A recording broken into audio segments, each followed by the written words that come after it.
Knowledge में। Polytechnic जितने भी बच्चे कर रहे हैं जो फाइनल ईयर में हैं इस समय इलेक्ट्रिकल इंजीनियरिंग, उनके लिए renewable sources of energy class लगाई जा रही है, ऊर्जा के नवीकरणीय स्रोत। डेली आपको एक वीडियो मिलेगी मोस्ट इम्पॉर्टेंट क्वेश्चन के साथ। तो चलिए शुरू करते हैं वीडियो। तो जो पहला चैप्टर से आज हम शुरू करेंगे, तो पहले चैप्टर का आपका नाम है जो है बेसिक्स ऑफ एनर्जी है। पहले चैप्टर में आप देखेंगे ऊर्जा के बारे में पढ़ेंगे। एक जो पहला चैप्टर है वो सारी चीज़ें इसमें की इम्पोर्टेंट हैं। तो ऊर्जा के स्रोत के बारे में हम पढ़ेंगे। देखिए क्या है, सामान्य शब्दों में किसी वस्तु के कार्य करने की क्षमता को ही ऊर्जा कहते हैं। किसी भी कार्य के लिए ऊर्जा उपयोगी होती है। ऊर्जा को कई स्रोतों से प्राप्त किया जा सकता है, जैसे प्रकाश ऊर्जा, ऊष्मा ऊर्जा, ध्वनि ऊर्जा, विद्युत ऊर्जा आदि।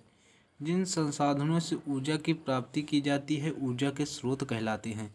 जैसे कि ऊर्जा हम प्रकाश ऊर्जा से प्राप्त कर सकते हैं, ऊष्मा से प्राप्त करेंगे तो ऊष्मा ऊर्जा कहलाएगी, ध्वनि से ऊर्जा प्राप्त करेंगे ध्वनि ऊर्जा कहलाएगी। यही है ऊर्जा। अब हम बात करेंगे ऊर्जा का वर्गीकरण, क्लासिफिकेशंस ऑफ एनर्जी।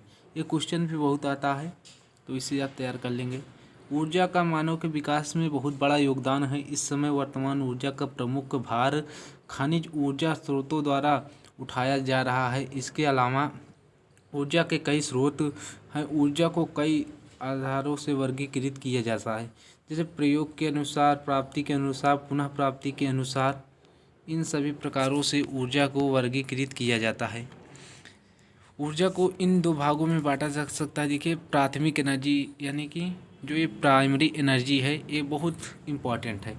इसको आप देखेंगे क्या है, वो सभी ऊर्जा जो प्राकृतिक रूप से मौजूद है तथा इसे मानव द्वारा संशोधित न किया गया हो, प्राथमिक ऊर्जा कहलाता है। जैसे पवन ऊर्जा, सौर ऊर्जा, जीवाश्म ईंधन। प्रकृति में पाई जाने वाली ऊर्जा प्राथमिक ऊर्जा कहेंगे, यानी कि जो नेचुरल ऊर्जा होती है, जैसे प्राइमरी एनर्जी में ऐसी ऊर्जा होती हैं जो मानव द्वारा संशोधित ना की गई हों, जैसे वो नेचुरली होती हैं।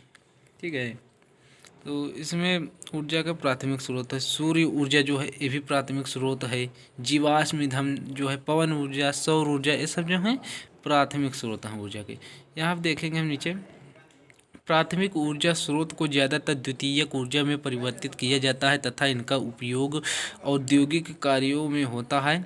उदाहरण जैसे कोयला, तेल तथा गैस, भाप आदि प्राथमिक ऊर्जा हैं, लेकिन ये सभी विद्युत में बदल जाते हैं। लेकिन जहाँ ज़रूरत होती है प्राथमिक ऊर्जा को सीधे भी इस्तेमाल किया जाता है।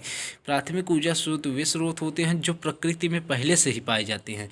यही पवन ऊर्जा, सौर ऊर्जा हो गया। पवन हो गया जैसे वायु से हम ऊर्जा प्राप्त करते हैं, सौर ऊर्जा सूर्य की किरणों द्वारा हम ऊर्जा को एकत्रित करते हैं। अब हम बात करेंगे द्वितीयक ऊर्जा।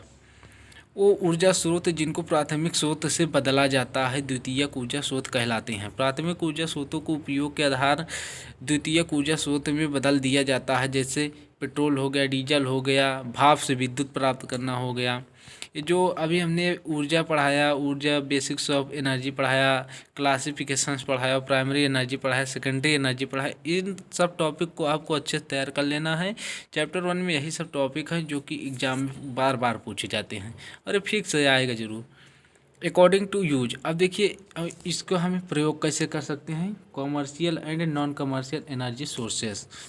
देखिए कमर्शियल ऊर्जा क्या है, कमर्शियल ऊर्जा वह ऊर्जा है जो उपयोगकर्ताओं को कुछ कीमत पर उपलब्ध होती है, यानी कि जिसका हमें कुछ पैसा पेमेंट करना पड़ता है, जैसे कोयला हो गया, पेट्रोल हो गया, विद्युत हो गया, गैस हो गया आदि। यानी कि इसका मतलब हम सीधे शब्दों में कहें तो जो मार्केट में उपलब्ध हो एक निश्चित दाम पर। ठीक है, जो मार्केट में एक निश्चित दाम पर उपलब्ध होते हैं कमर्शियल ऊर्जा होता है। इसका उपयोग कंपनी में फर्म को कमर्शियल उद्देश्य के लिए किया जाता है। यह एक नॉन नवीकरणीय ऊर्जा का रूप है, यानी कि नॉन रिन्यूएबल ऊर्जा का रूप है, अर्थात ये कुछ समय बाद समाप्त हो जाते हैं, पुनः विकसित नहीं होते हैं। जैसे कि हमने प्राइमरी एनर्जी में जो बात किया था कि पवन ऊर्जा वगैरह ये सब जल्दी खत्म होंगी नहीं, सौर ऊर्जा जल्दी खत्म होंगी नहीं, लेकिन ये जो द्वितीयक ऊर्जा में अभी हमने पेट्रोल, डीजल, कोयला आदि पढ़ा, ये कुछ समय बाद समाप्त हो जाएंगी। तो ये कमर्शियल एनर्जी है, इन्हीं के अंतर्गत ही आती है। यह ऊर्जा हमारे उद्योगों, कृषि व यातायात का प्रमुख आधार है। अब हम देखेंगे दूसरा जो इम्पोर्टेंट टॉपिक है, non commercial energy resources. Non commercial ऊर्जा वह ऊर्जा है जो उपयोगकर्ताओं को बिना किसी कीमत पर उपलब्ध होती है, यानी कि इसके लिए हमें कोई पैसा नहीं पेमेंट करना पड़ता है, जैसे कि कृषि के वेस्ट, गोबर के उपले आदि। इन ऊर्जा स्रोत को पारंपरिक रूप से एकत्रित किया जाता है। कूड़ा करकट, लकड़ी, गोबर न कि बाज़ारों से खरीदा जाता है। यानी कूड़ा करकट आपके घरों के आसपास लकड़ी हो गई, गोबर हो गए जो पशुओं के होते हैं, इनको बाज़ारों से नहीं खरीदा जाता है, ये आपको फ्री में ही उपलब्ध हो जाते हैं। भारत में इसका प्रयोग बहुत अधिक होता है। अगर आप ग्रामीण क्षेत्रों में देखेंगे तो इसका प्रयोग बहुत होता है। इसका उपयोग घरेलू और कंजप्शन पर्पज के लिए होता है। आप देख लीजिए, यहाँ पर लिखा भी है, ठीक है। उसके बाद प्राप्ति के अनुसार ऊर्जा को दो भागों में बांटा गया है, जो अभी ऊपर हमने बात किया था क्लासिफिकेशन में। तो अब हम सेकंड बात करेंगे प्राप्ति के अनुसार। तो यहाँ पे आ जाए कन्वेंशनल एनर्जी रिसोर्सेस, परंपरागत स्रोत। पारंपरिक ऊर्जा स्रोत वे स्रोत हैं जो लंबे समय से प्रयोग में हैं। ये प्रकृति में तय तथा सीमित मात्रा में उपलब्ध होते हैं। उदाहरण के लिए कोयला, पेट्रोल, डीजल, कच्चा तेल आदि। ये सब मतलब है कि ये सीमित मात्रा में है, इनकी असीमित मात्रा नहीं है। अर्थात ऊर्जा के वे स्रोत जो कुछ समय बाद नष्ट हो जाएंगे या जिन्हें हम बार बार प्राप्त नहीं कर सकते हैं, ऊर्जा के परंपरागत स्रोत कहलाते हैं। जैसे आज आप देख सकते हैं कि सारे जो उपकरण या कुछ भी निकल रहे हैं, ज़्यादातर हमारे कोयले से 70 से 65% जो ये बिजली बन रही है कोयले से बन रही है। जो ये वाहन चल रहे हैं बड़े बड़े या छोटे दोपहिया वाहन, ये भी पेट्रोल डीजल से चल रहे हैं। कच्चा तेल का उपयोग भी हम इंडस्ट्री वगैरह में कर रहे हैं, तो ये कभी भी ख़त्म हो सकते हैं। परंपरागत स्रोत में जीवाश्म ईंधन आ जाता है, उसमें शांति ऊर्जा आ जाती है, जल विद्युत ऊर्जा, बायोमास ऊर्जा, पवन ऊर्जा। अब आते हैं नॉन कन्वेंशनल एनर्जी, यानी कि गैर परंपरागत स्रोत वे स्रोत हैं जो हाल ही में प्रयोग में आए। इनकी मात्रा पृथ्वी पर असीमित है, जैसे सौर ऊर्जा, वायु ऊर्जा, जलीय ऊर्जा, भूतापीय ऊर्जा। अब इसमें हम बात करें, अगर जो कन्वेंशनल एनर्जी है उसके मुकाबले ये जो गैर परंपरागत है कभी ख़त्म ही नहीं होगी। जैसे सौर ऊर्जा, जब तक सूर्य तो हमेशा रहेगा, सौर तो की जड़ें हमें हमेशा प्राप्त होती रहेंगी, जिसको हम सौर पैनल के ज्वाला ऊर्जा को एकत्रित कर लेंगे। वायु ऊर्जा जो वायु से प्राप्त होती है, जलीय ऊर्जा, भूतापीय ऊर्जा यानी जियोथर्मल जो पृथ्वी से हम प्राप्त करते हैं, ये कभी समाप्त नहीं होंगे यदि इनका ध्यान जा सके। ये ऊर्जा स्रोत रिन्यूएबल होते हैं, ये प्रदूषणहीन होते हैं, यानी कि इनमें कोई किसी भी प्रकार का प्रदूषण नहीं होता है। यदि आप कोयले से ऊर्जा प्राप्त कर रहे हैं, पेट्रोल या डीजल से ऊर्जा प्राप्त कर रहे हैं, तो उसमें कुछ मात्रा में धुआं वगैरह बहुत काफ़ी मात्रा में निकलता है, तो उससे प्रदूषण भी होता है। लेकिन इसमें जो है सौर ऊर्जा है, वायु ऊर्जा है, जलीय ऊर्जा, भूतापीय ऊर्जा, इसमें किसी भी प्रकार का प्रदूषण नहीं पाया जाता है। तो प्रदूषण इतना कम होता है कि उसे नियंत्रण में ही रखा जा सकता है। इनका प्रयोग अधिकतर बिजली के उत्पादन के लिए ही किया जाता है। पारंपरिक स्रोत की तुलना में ये सस्ते होते हैं। अभी तक जितना भी हम टॉपिक पढ़ा रहे हैं, सारे भी टॉपिक इम्पोर्टेंट चल रहे हैं। हो सकता है कि 10 से 12 नंबर में आपको ये RSC के पेपर में मिल जाए। और अब देखते हैं क्या है क्या। 1 मिनट वेट कीजिए थोड़ा। हाँ चलिए, गैर पारंपरिक ऊर्जा स्रोतों का महत्व क्या है। Importance of non conventional energy resources. गैर पारंपरिक ऊर्जा स्रोत के अंतर्गत पवन ऊर्जा, सौर ऊर्जा, भूतापीय ऊर्जा, बायोगैस, जलीय ऊर्जा, तरंग ऊर्जा और बायोमास ऊर्जा को शामिल किया जाता है। ये कभी न समाप्त होने वाली ऊर्जा हैं। जैसे सौर ऊर्जा, भारत में जब बहुत अधिक गर्मी पड़ता है तब सूर्य का तेज प्रकाश मिलता है। देखिए थोड़ा यहाँ पेज उल्टा लगा है, 1 मिनट हमको मोबाइल सीधा करने दीजिए, थोड़ा टाइम लगेगा, 1 मिनट बस। आप लोग 1 मिनट का वेट कीजिए। देखिए यहाँ पे जैसे ही आएंगे बहुत तब सूर्य का प्रकाश तेज मिलता है। इसके बाद और सूर्य के किरणों में बिजली बनाने की क्षमता होती है।